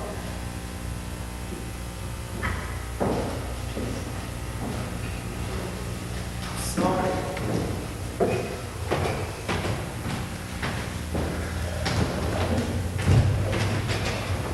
I left my purse out here without my glasses. I'm afraid to pour the tea. Kate? What is it? What's wrong? It's nothing, I'm just all interested. You're worried about Jack. He shouldn't have come down the If he stairs. has to get out of bed, what do we have a doctor for? He doesn't listen to them. I shouldn't have asked Mr. Murphy over. That's the only reason he came It's not down. just Mr. Murphy, it's Stanley, it's Eugene, it's everybody. I'm sorry about Nora. Jack told me what she said when she left. Why don't you go get your purse, Dad? She'll be here in a minute. Did Nora say something to hurt you? I know how difficult she's been these last few days. Why is it always Nora? Why is it only your troubles? You think you're the only one with problems? Well, we all have our equal share, believe me. I'm sorry. Forgive me, Kate. I'm sorry. Maybe you're stronger than I am, I don't know. You survived Dave's death. I don't think I could handle it if anything ever happens to Jack. He'll be all right. Nothing's going to happen to him. He's still young. He's strong. Dave died, I cried for his loss. I was so angry. Angry at God for taking such a young man. I never thought before what you must have gone through. How did you get through it, Blanche? I had you. I had Jack. But mostly you live for your children. Your children keep you going. My children. I wake up every morning for Nora and for Lori. What hurts you so much you can still say that? Why? Don't you think we hurt our parents? Don't you remember how Mama cried when Celia left home? Sure, it hurts, but when you love someone, you forgive them. Some things you forgive. Some things you never. It's nice cafeteria. No, darling. Didn't you go with Eugene? No, I was across the street in that creepy house. It's just as creepy inside. In Mr. Murphy's house? You were there just now? Why? She called me from the window. The old lady. She told me she'd let us here. I had to go inside to get it. What did she say to you? She offered me a cookie, but it was all green. So I said I wasn't hungry. Dear Mrs. Norton, I send regrets for my son Frank. I tried to reach you earlier, then realized you had no phone. Frank will be unable to keep his dinner engagement with you this evening. Frank is in hospital as a result of an automobile accident last night, and although his injuries are not serious, the consequences are. As a devoted mother, I would end this letter here and forward my apologies. Frank has too much respect and fondness for you to hear from some other source. While driving a motor car last night, he was intoxicated and was the cause of the aforementioned accident. He wanted me to tell you the truth because he has respect and fondness for you. As a devoted mother, I would end this letter here and forward my apologies. I hope you do not think I'm just a doting mother when I tell you that Frank has a great many attributes, a great many. As soon as Frank can get out of the hospital, he would like to give his apologies to you. I send my respects for you, Mrs. Matthew Murphy. What is it? He's not coming. He's in the hospital. It was a sad letter, all right, but it sure was well written. Maybe I should have been born in Ireland. I knew when I said it right from the beginning, didn't I? Why is he in the hospital? He was in a car accident. Oh my God, that poor woman. Does that mean you're not going out to dinner? It could have been you in that car with him. I warned you the first day about those people. Stop calling them those people. They're not those people. She's a mother like you and me. Then what is he? You tell me what he is. He's somebody who needs help. He's somebody in trouble. For God's sake, Kate, you don't even know I know the men. I know what they're all like. Who are you to talk like that? Are we so special? Are we any different? We're all poor around here. The least we can be is charitable. What have I got that I can afford to give away? Am I the one that got you all dressed up for nothing? Am I the one that got your hopes up? Am I the one they're going to be putting in a jail somewhere? Put him in jail? Don't talk to me about charity. Anyone else but not me. I never said you weren't charitable. All I did was try to help you. All I ever did was try to help you. I know that, Kate. No one cares for their family more than you do, but at least you could be sympathetic to somebody else in Who trouble. should I care about? Who's out there watching over me? I did enough in my life for people, and you know what I'm talking about. No, Kate, say what's on your mind. What other people? You, Celia, Papa, you was sick. Don't you tell me what other people. How many beatings from Mama did I take for things that you did? How many dresses did I go out so you could look like someone when you went outside? I was the workhorse and you were the critical. You had no right to talk to me that way. No right.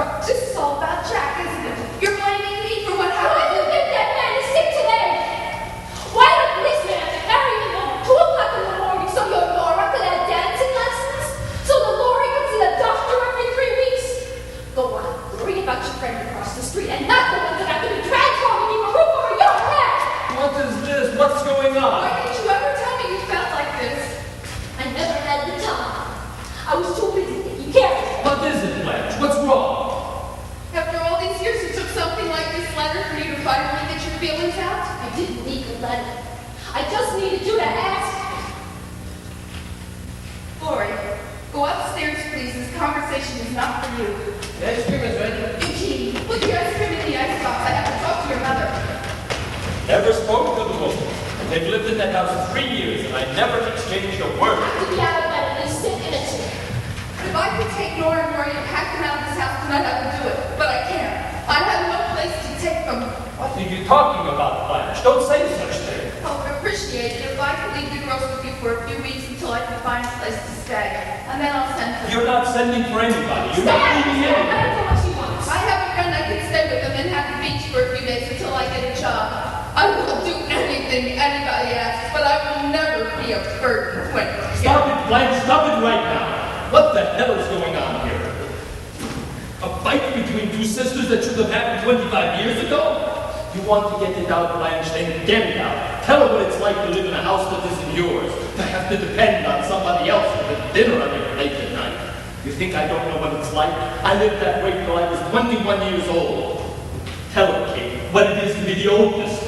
To have to suddenly shoulder the responsibility and go to work and not get the affection and the hugs you used to get when you were the only one there. You think I don't see it with Stanley and Eugene, with Nora and Laurie? You think I don't hear those fights that go on upstairs in those rooms night after night? Go ahead, Kate. Scream at her. Yell at her.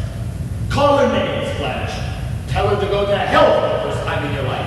And when you've both gotten it out of your systems, give each other a hug and go have dinner. The lousy ice cream is getting cold, for God's sake. I love you both very much. No matter what Kate says to me, I will still go on loving her. But I have to get out before I lose whatever self-respect I have left. Sometimes, for people like us, the only thing we really owe is our dignity. And when I grow old, I want to have as much as Mrs. Matthew Murphy across the street.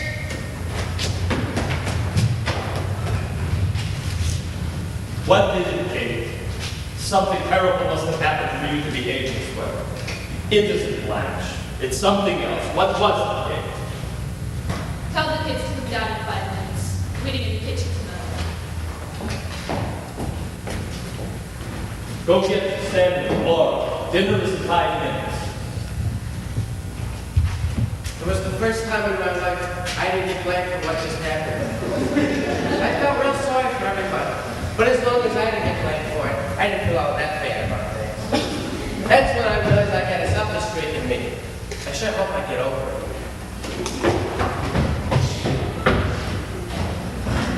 Aunt Blanche is leaving. Well, where? She's gonna stay with some lady in Manhattan Beach. She and Mom just had a big fight. She's gonna send them to Laurie and Nora later when she gets a job. What did they fight about? I couldn't hear all of them. I think Mom sort of blames Aunt Blanche for how she had to work so hard. God. Did Mom say anything about me, about how I lost my salary? You told her? What did you tell her for? I came up with 12 terrific lies for you. How much money do you have? Me? I don't have any money. The hell you do.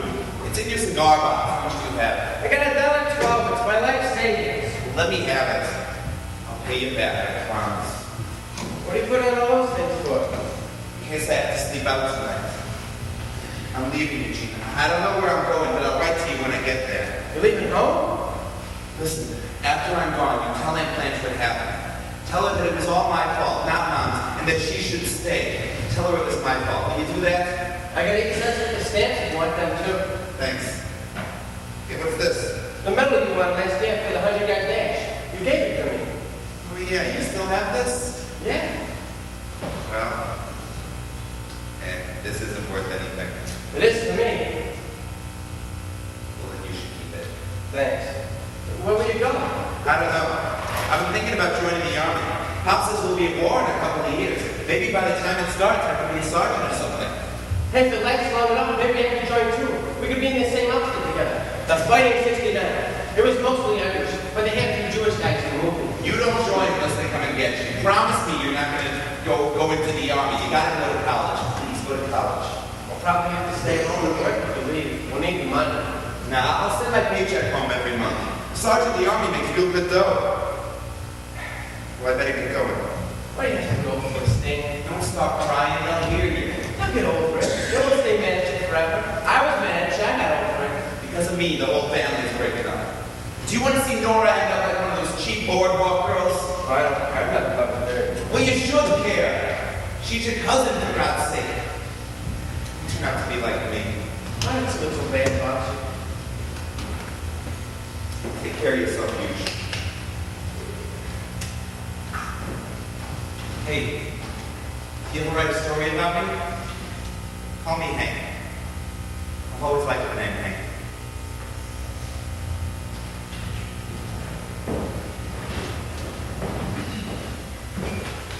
I guess there comes a time in everybody's life when you say, this very moment is the end of my childhood.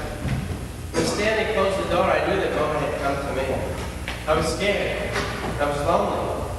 And I hated my mother and father for making me feel so unhappy. Even if they were right, I still hated them. I even hated Stanley a little, because he left me here to grow up all by myself. Eugene, Laurie, it's dinner. I'm not waiting all night. And I hated her for leaving Stanley's name out when she called us for dinner. I don't think parents really know how cruel they can be sometimes. At dinner, I tried to tell them about Stanley, but I just couldn't get the words out. I even left without even eating my ice cream. If it was suffering I was after, I was really beginning to learn about it.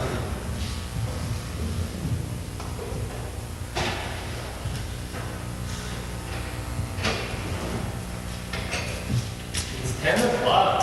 Where's Stanley so late? Never mind, Stanley. You should have been in bed an hour. I want you to tell me what went on between you and that boy. Jack, it's late and I'm tired. I've had enough to deal with for one day. I'm going to take it to 10 for Saturday. They stop going for 3-4 weeks, they forget their religion altogether.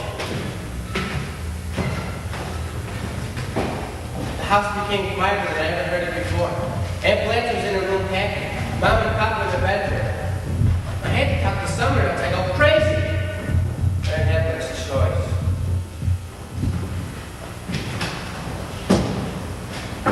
Laurie, it's Eugene. Can I come in?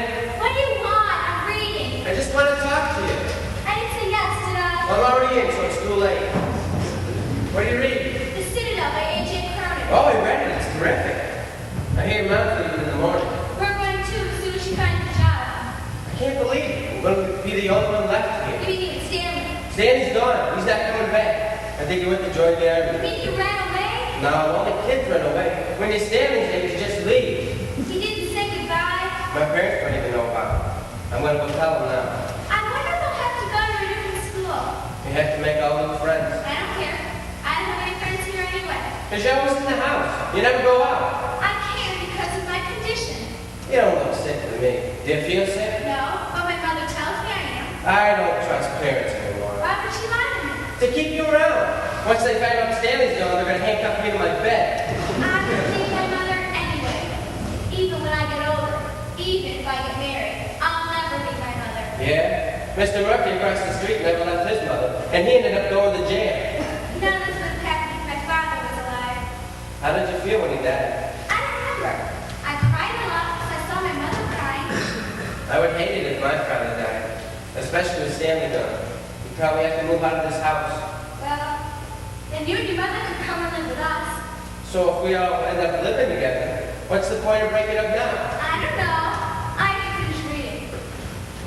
You don't get too far talking to Laurie. Sometimes I think the flutter in her heart is really in her brain. I went to my parents' bedroom, told them the news about Stanley.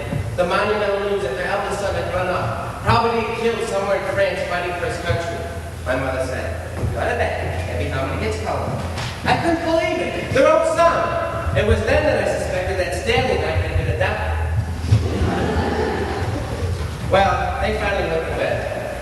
So I waited out on the front porch until Stanley came. But he never showed up.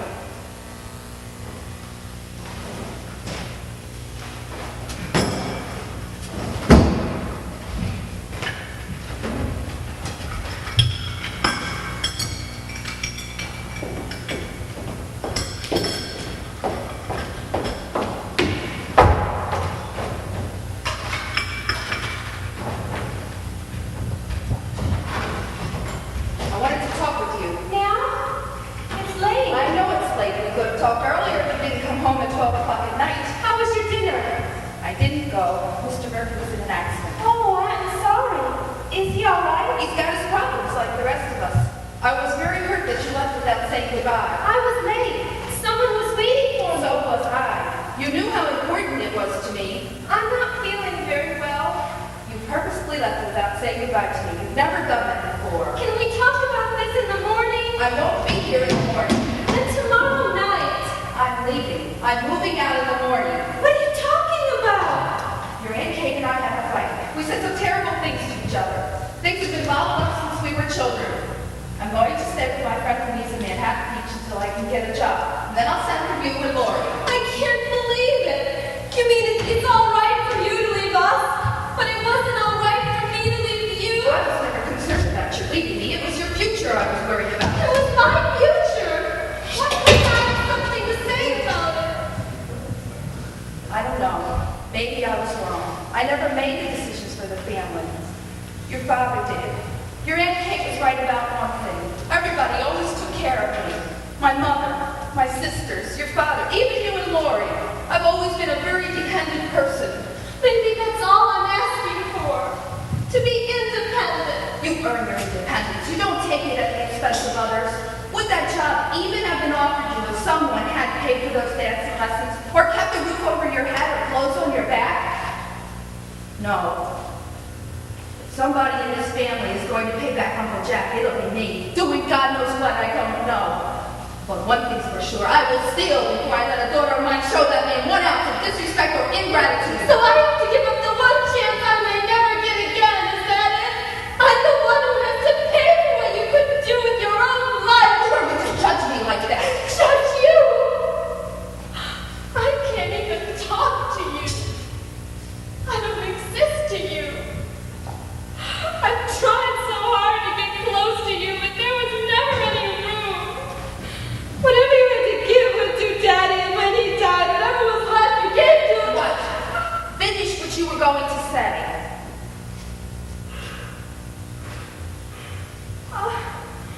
I have been jealous my whole life of Lori because she was lucky enough to be born sick.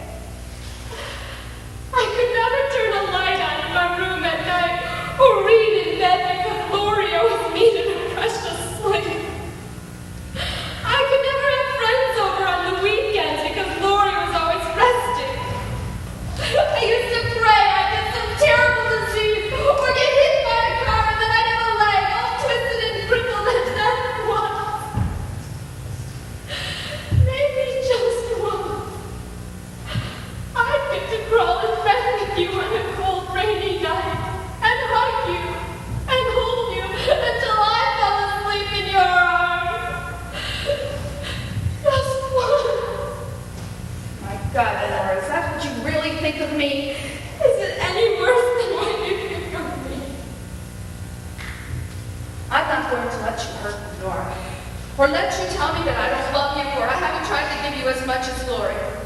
God knows I'm not perfect because enough angry people in this house have told me so tonight. But I won't be a doormat for all the anger and frustrations that you or Aunt Kate or anyone else wants to lay at my feet. I did not create the universe. I do not decide who lives or who dies, who's rich or who's poor, who feels loved and who feels deprived. And if you feel cheated because Lori gets more than you, then I feel cheated because I had a husband who died when he was 36. And if you go on feeling that way, you'll end up like me, with something worse than helplessness and loneliness and that self-pity. Because there's no limb that's twisted or bent that's more crippling than a human being that thrives on his own misfortunes. I am sorry, Nora, that you feel unloved. And I will do everything in my power to make it up to you, except apologize for it. I am tired of apologizing. After a while, it becomes your life's work and it doesn't bring any money into the house. And if it's taken your pain and Aunt Kate's anger to make me want to start living my life again, then God will give me the strength to make it up to you. But I won't go back to being that helpless, frightened woman I created. I've already buried someone I love. Now it's time to bury someone I hate. I didn't ask you to hate yourself.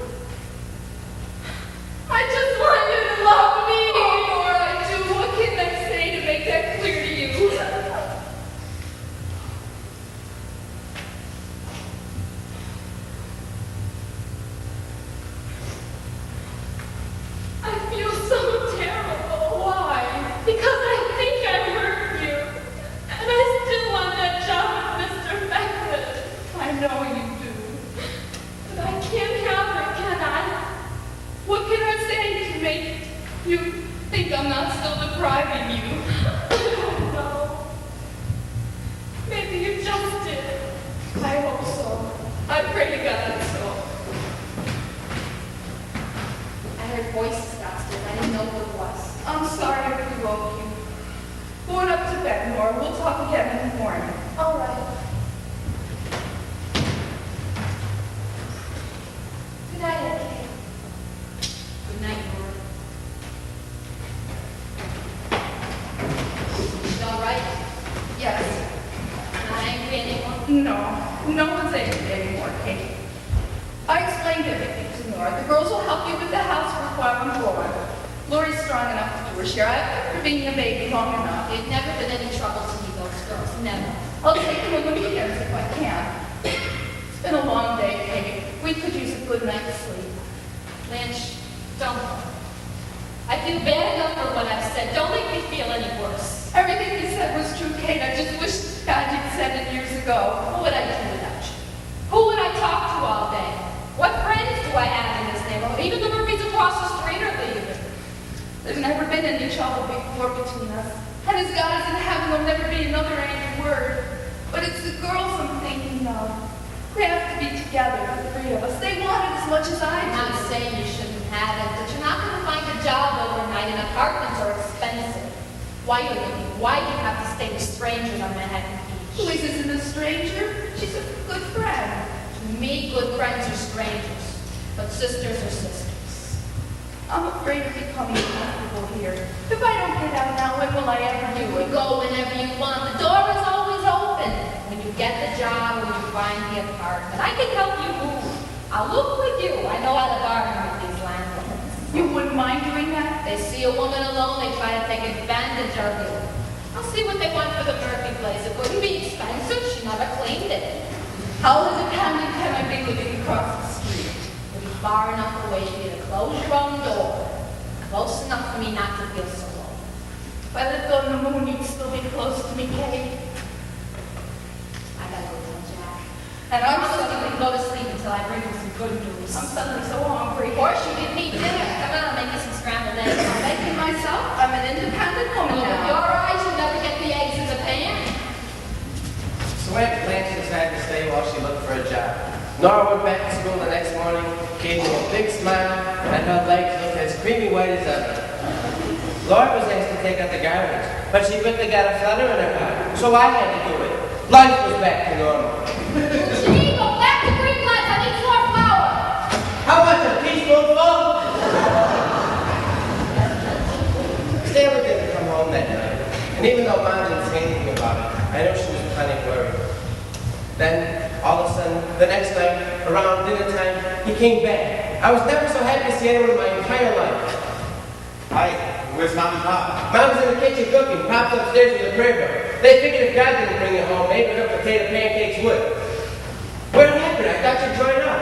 Well, I almost did. I passed the physical 1, 2, 3. Oh, I knew you would. They were offering me everything. Coffee, donuts, cigarettes, the whole deal. They really wanted me. I'll bet. Then, just as I was about to sign my name, I stopped cold. I looked at the man and said, I'm sorry, maybe some other time, and left. How come? I couldn't do it to Pop. He needs me now more than the Army does.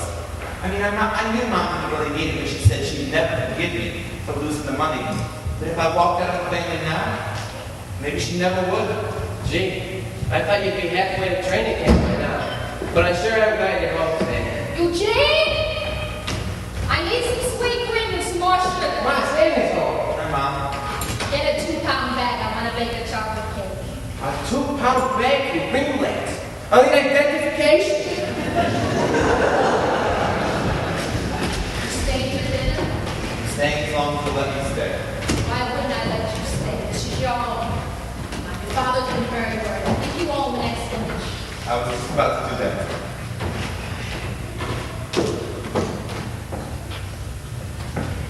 Hi, Pop. How are you feeling? Sorry about not coming home last night. I know it was wrong. I just didn't know how to tell you about the money. I know it doesn't help to say that I'll never do it again because I won't. I swear, never. Look, I got $3. Last night I went down to Dominic's bowling alley and I set pins till midnight. I can make another 6 on the weekend. That makes 9. I'll get the $17 back, Pop, I swear. I'm not afraid of hard work. That's the one thing you taught me. Hard work and principles. That's the code I'm going to live by for the rest of my life. So if you have anything you'd like to say to me now, I'd be very glad to listen.